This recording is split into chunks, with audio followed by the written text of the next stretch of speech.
The Basement in the Attic. By Joseph Stoddard. The house on Gullen Hill had been abandoned for decades, but that never stopped the stories. Every town had one. The place kids dared each other to approach but never truly entered. The difference with Gullen Hill was that even the adults avoided it. Nobody went near after dark. Nobody cut across the overgrown yard, even in daylight. The mailbox rusted away years ago, but people swore letters still appeared there sometimes, yellowed, postmarked from dates that didn't exist. It had once belonged to a doctor, they said, back in the early 1900s. A man who treated his patients privately, far from the prying eyes of town. He was brilliant, obsessed with anatomy, rumored to have built a special room for his experiments. Some said it was a basement. Others whispered it was something stranger, a space that shouldn't exist within the dimensions of the house. And then there were the older stories. The ones that said the house wasn't built on the hill, but around it. That beneath the floorboards lay something ancient, pulsing, buried before there was even a town. Michael didn't care about any of that. He was 20, reckless, and addicted to danger. His friends called themselves collectors, a small band of thrill-seekers who broke into places for trophies. A candlestick, an old key, a dusty mirror, anything they could pocket and brag about later. They didn't steal for money. They stole for adrenaline, and Michael was the hungriest of them all. Even so, there were limits. "Forget that house, man," said Trent, their unofficial leader, one foggy night as they sat in Michael's dented pickup, headlights slicing through the mist. "Nobody goes near Gullen Hill. I heard a guy from the next town went in there once. Never came out. Cops said maybe he fell in a well or something." Michael laughed, though it sounded forced.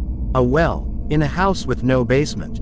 "Exactly." Trent's tone was flat. "That place doesn't make sense." Michael stared out the windshield. The hill loomed like a silhouette in the fog, the house's crooked chimney jutting into the sky. "That's what makes it perfect." And that was all it took. The ascent. The house on Gullen Hill looked smaller up close, not grand, but wrong. Its angles bent in ways that made his eyes ache. The shutters hung loose, and the windows were black, reflecting nothing. The roof sagged as though it had been breathing too long. Michael's boots sank into the soft earth as he climbed, flashlight in one hand, crowbar in the other. The fog was thicker here, curling around his legs like fingers. When he reached the porch, the wood groaned, not from weight, but as if in warning. The front door was swollen shut, so he circled around back. There, beneath a cracked kitchen window, lay an opening big enough to crawl through. The glass had long since shattered, and the wind whispered through it, humming a low, broken tune. He ducked inside. The air was heavy, stale, as if it hadn't moved in decades. His flashlight beam cut through floating dust motes that drifted like tiny ghosts. Wallpaper peeled in long curling ribbons. Furniture was overturned, as though someone had fled mid-meal. Michael's heart pounded, half with fear, half with thrill. He was in. He explored quietly, every step stirring faint echoes. In what must have been the parlor, a cracked mirror still clung to the wall.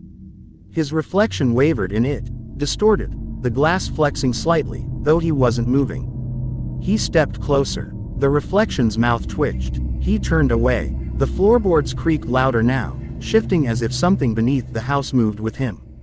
And then, at the base of the staircase, he felt it, a tremor. Not like footsteps, more like breathing. The sound came next, a rapid, heavy rhythm, too fast to be human. A gallop. Michael froze. The air thickened, pressing against his chest. Then, impact. Something slammed into him with bone-cracking force, launching him halfway up the stairs. He crashed against the railing, ribs screaming. His flashlight spun away, its beam stuttering wildly across the walls. "Who's there?" he shouted, but the only reply was the slow, deliberate creak of footsteps. 1, 2, 3, then a long, drawn-out thud. Something huge was coming up. He scrambled backward, breath ragged. The air shifted, hot and rancid, like exhaled rot. Invisible fingers clenched his jacket, hoisting him off his feet. He kicked, clawed, but felt only pressure, a crushing weight that squeezed his lungs. "Let me go." The unseen grip released, hurling him the rest of the way up the stairs. He hit the floor hard, gasping. Somewhere below, the walls vibrated, and from the ceiling came a single metallic click. The attic ladder had dropped open. Dash dash dash. The attic. Michael didn't think. Instinct took over. He scrambled up the folding stairs, yanking them shut behind him just as something slammed into them from below. The impact shook the floor, dust raining down. Then came a guttural snarl. Low, wet, almost human, and silence.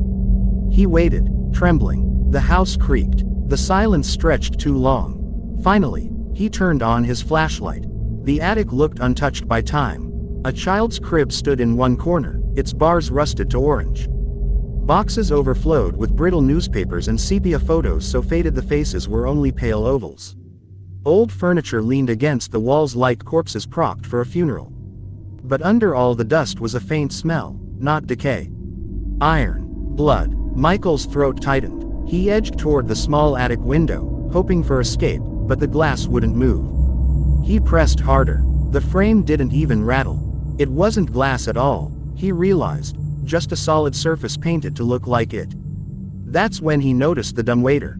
It sat against the far wall, a small metal door half open, darkness yawning inside. He felt it before he heard it, the same low vibration from below, traveling through the floorboards, up his legs, into his chest. A growl that wasn't sound but feeling. The light overhead flickered, swaying. Michael lunged for the dumbwaiter, pried the door open, and climbed in. It was barely big enough for him to crouch. His hands shook as he fumbled with the pulley. The chain screeched, lowering him inch by inch. Halfway down, snap, he fell into darkness. Dash dash dash. The basement that shouldn't exist. Michael landed hard on damp earth. Pain radiated through his spine. His flashlight cracked but stayed lit, casting a weak beam across brick walls slick with condensation. There shouldn't have been a basement. There wasn't a basement, and yet, here it was. The walls were wrong. Old beyond age, the bricks dark and pulsing faintly, as though something beneath them breathed. The air reeked of iron and soil. A single torch flickered on the wall, its flame bending, as if pulled toward a tunnel sloping deeper into the earth. He called out once. His voice came back, changed, stretched, echoed, laughed. Michael picked up the torch and stepped forward. The whispering began almost immediately. Soft at first, just a hiss brushing past his ear, then layered, multiplied, voices in different languages, none human. The deeper he walked, the louder they grew, blending into a rhythm. Soon it wasn't whispering, it was chanting, greater than, amalgama, amalgama. The tunnel opened into a vast chamber carved into the rock. A dozen figures knelt in a circle around an enormous statue, something half human, half nightmare. It had too many arms, too many eyes, and its face seemed to rearrange itself as he looked. Michael stepped back, his boot crushing something soft. It twitched beneath his foot, not a vine, a vein. The chanting stopped. They turned toward him, eyes glowing sickly yellow. Their skin was blotched purple and black, the color of rot. The Guardian has brought us a gift, one of them croaked, smiling a mouthful of too many teeth. They seized him, dragging him to the base of the statue. Chains lay waiting, bolted deep into the stone floor. He screamed, kicked, but they bound him fast. What are you doing? A man leaned close, his breath sour. You will see what others cannot. You will see amalgama. From the shadows, another cultist emerged, carrying a vial of black liquid that writhed like smoke alive. No, please, don't.